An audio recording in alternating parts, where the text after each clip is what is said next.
Kaixo, ongetorri jakindunera. Gaurko bideoan magnitude proportzionalei lotutako problema bat ebatziko dugu.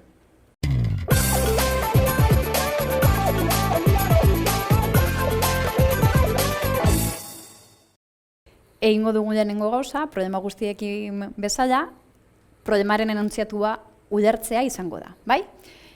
Zer dio gure enuntziatuak? Urrodi batek, 3 litro segunduko imaria izanik, 20 minutu behar dituela deposito bat betetzeko. Bai?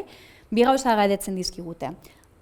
Alde batetik, segunduko 2 litroko emaria izanez gero, zenbat denbora behar duen deposito hori betetzeko, eta segunduko 10 litroko emaria izanez gero, ea zenbat denbora beharko duen deposito hori betetzeko. Bale?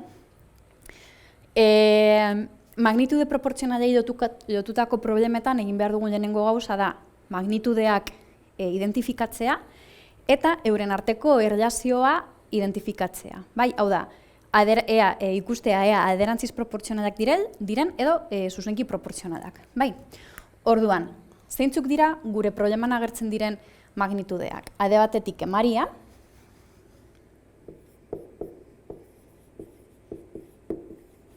eta bestetik denbora, ez da?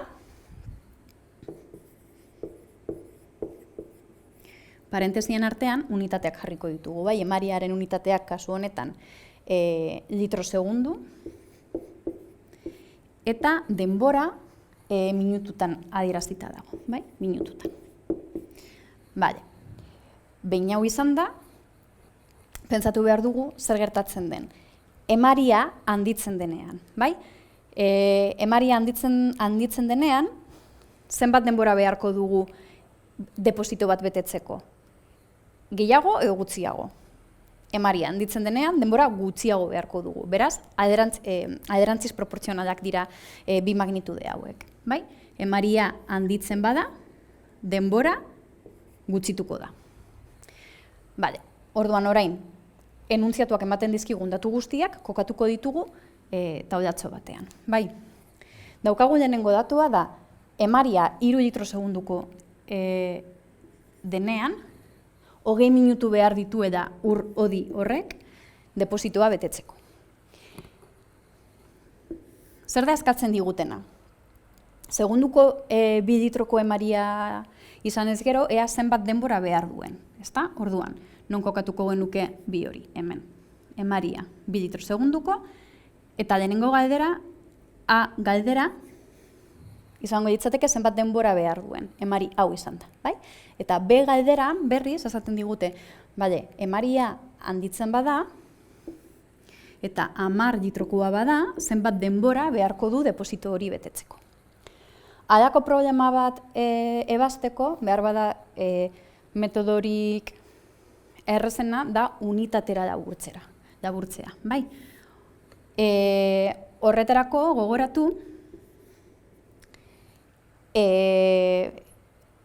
bata idazten genuela magnitude batean, bai, kasu honetan emarian, eta kalkulatuko dugu zenbat denbora beharko zuen ur-hodi horrek emaria litro batekoa balitz segunduko, bai?